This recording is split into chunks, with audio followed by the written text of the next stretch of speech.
ضيوف الكرام، أهلا بكم في عمان مطار الملك علي الدولي. حتى توقف المحل الساعة 4:15 دقيقة. من أجل راحتكم وسلامتكم وتجهيز البقاء لتبسيط مقاعدكم مع إبقاء أحزمة الأمان مربوطة إلى أن يتوقف الطائرة توقفا كليا ويبقى قادة الطائرة إصدار ربط أحزمة الأمان. قبل مضيفكم بالطائرة ينبغي تأكد أسامي أغراض الصحية الموضوع في المقعد أمامكم أو بالخدمة الرئيسية. يوجد مستخدم بحضر ولا تخطوط التنبيه عليكم أو عاطفة الآخرين. كما بتذكيركم بأن تسليم المبلغ بشكل كلي في مبنى المطار. إذا رجعتم التدخين إلى المناطق المخصصة للتدخين داخل أو خارج مبنى المطار. يتم قادة الكابتن علي حسين الواهبي ومساعدته هنا وباقي أفراد الطاقم. أشكر لكم اختياركم السفر مع الاتحاد بالطيران أو موقع الوطني الدولي في الإمارات العربية المتحدة. نتمنى أن تكونوا قد استمتعتم برحلتكم معنا هذا اليوم. نتمنى لكم إقامة ليلة هنا في عمان وسنة تحديكم مرة أخرى عن متن طائرتنا. شكرا لكم وإلى اللقاء.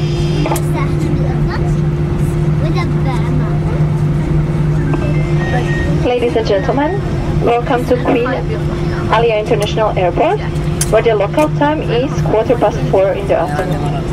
For your comfort and especially for your safety, please remain seated with your seatbelt securely fastened until the aircraft has come to a complete stop and the captain has switched off the seatbelt sign. Before leaving the aircraft, please ensure you take all your personal belongings with you. Check in both underneath the seat in front of you and in the overhead storages. Do take care when opening these, as loose items may fall out and injure you or your fellow guests. We would like to remind you to refrain from smoking until you are outside the terminal or within the designated smoking area of the airport. On behalf of the Captain Ali and the rest of our team, we thank you for choosing to fly with Etihad Airways, the national airline of the United Arab Emirates.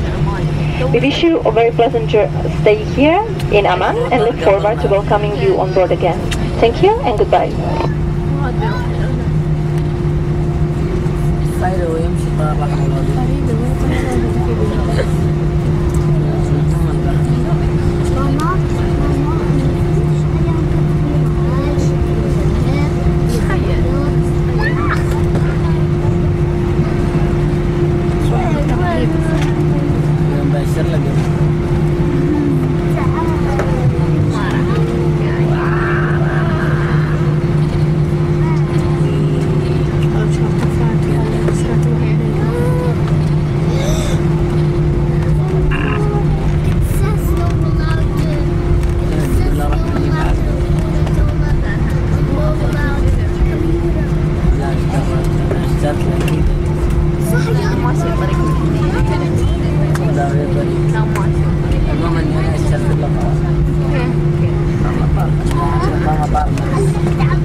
جنب الإمبراير السعودية.